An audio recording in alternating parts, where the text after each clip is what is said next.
안녕하세요. 수의학 심층 레뷰 팟캐스트에 오신 것을 환영합니다. 오늘의 주제는 행동장애와 의학적 장애의 구분입니다.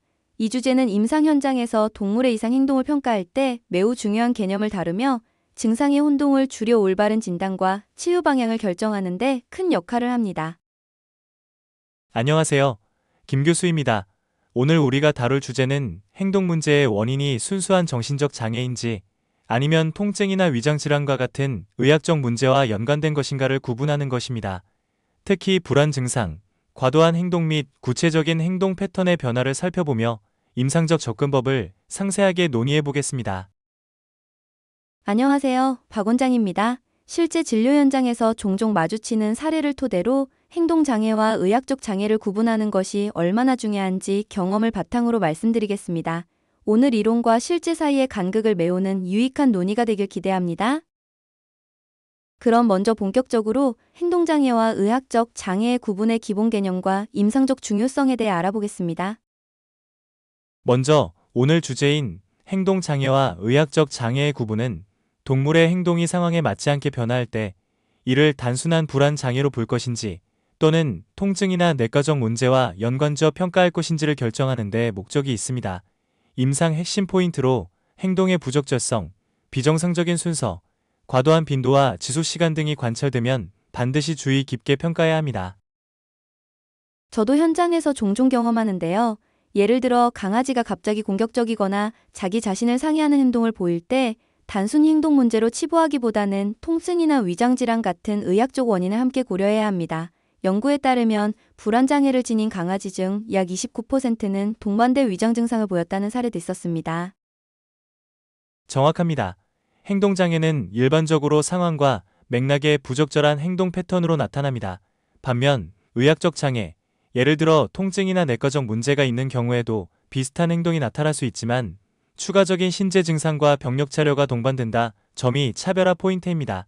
임상 핵심 포인트는 불안 증상이 독립적으로 나타날 수도 있지만 종종 의학적 질환과 함께 나타날 수 있다는 점을 항상 염두에 두어야 한다는 것입니다. 교수님, 행동장애와 의학적 장애 사이의 경계를 구분할 때 어떤 주요 차이점을 가장 먼저 고려하시는지 궁금합니다. 우선 행동장애에서는 동물이 상황에 부적절한 행동을 보이며 그 빈도와 지속시간이 과도하게 나타나는 경우가 많습니다. 반면 의학적 장애는 같은 행동 변화에 더해 신체적 증상이나 통증 혹은 기타 내과적 문제와 함께 나타납니다.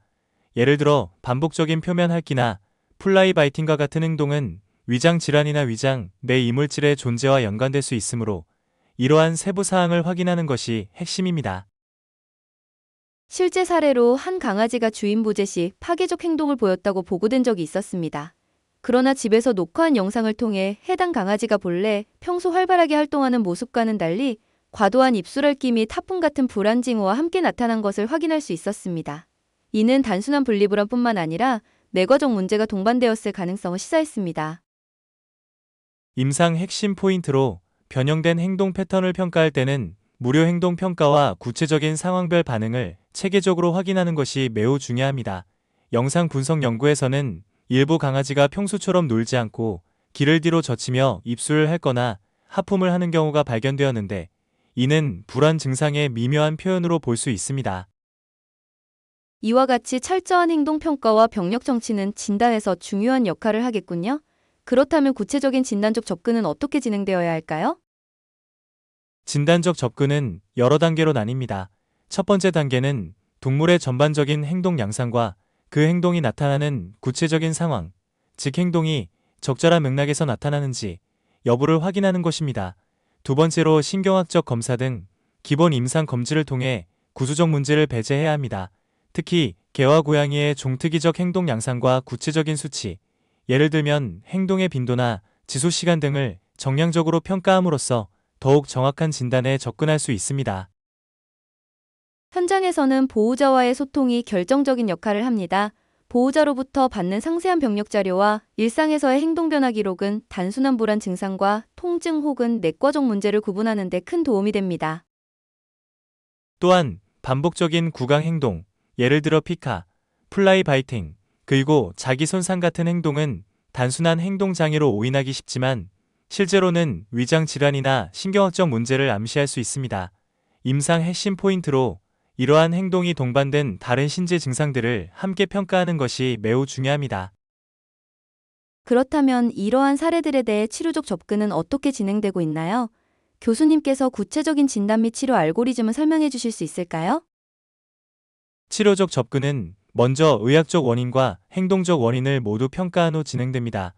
만약 위장 질환이나 통증이 의심될 경우, 초기에는 식이요법 및 한염증제, 심한 경우에는 GI 생검을 통한 확진 절차를 밟아야 합니다.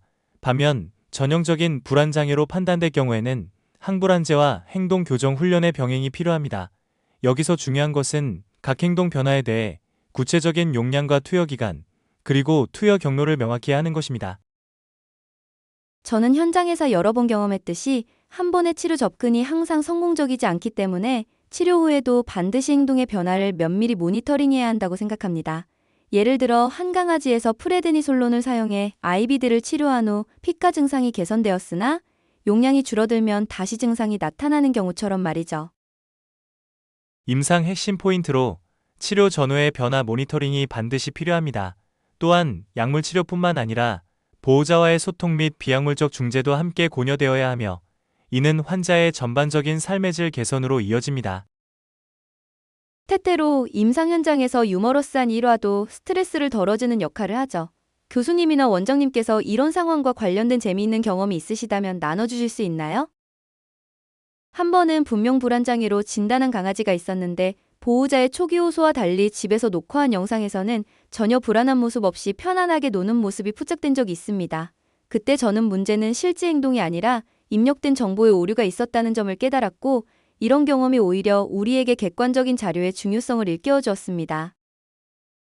하하, 정말 흥미로운 사례입니다. 이러한 경험은 우리에게 연구와 임상 경험이 얼마나 중요한지, 그리고 항상 겸허하게 접근해야 함을 상기시켜줍니다.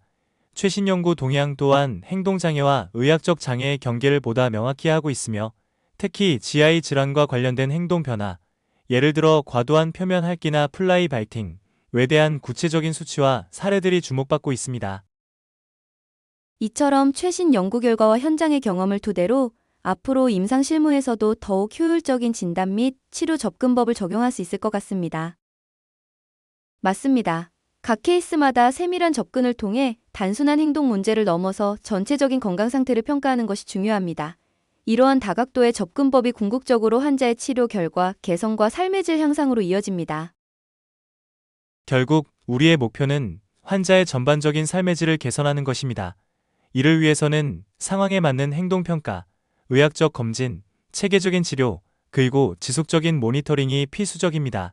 임상 핵심 포인트인 상황에 맞는 행동 구분과 의학적 증상 동반 여부를 항상 명심하시기 바랍니다. 오늘은 행동장애와 의학적 장애의 구분에 대해 심도 있게 논의해 보았습니다. 마지막으로 오늘 논의된 내용들을 간략하게 요약해 주실 수 있으실까요? 오늘 우리는 동물의 행동 변화가 단순한 행동 장애인지 아니면 통증이나 내과적 문제의 기인한 의학적 증상인지를 구분하는데 고려해야 할 여러 임상 핵심 포인트에 대해 논의했습니다. 행동의 부적절한 표현, 과도한 빈도 및 지속 시간, 그리고 상황에 맞지 않는 행동 패턴을 중점적으로 살펴보았습니다. 저는 특히 보호자와의 소통, 상세한 병력 정치, 그리고 반복적인 구강 행동 등 구체적인 임상 징후를 통해 불안 장애와 의학적 문제를 구분하는 것이 현장에서 매우 중요하다는 점을 강조하고 싶습니다.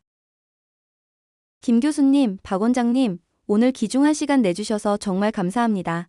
청취자 여러분도 오늘 논의가 임상 실무에 큰 도움이 되길 바라며 다음 시간에 또 다른 주제로 찾아뵙겠습니다. 감사합니다.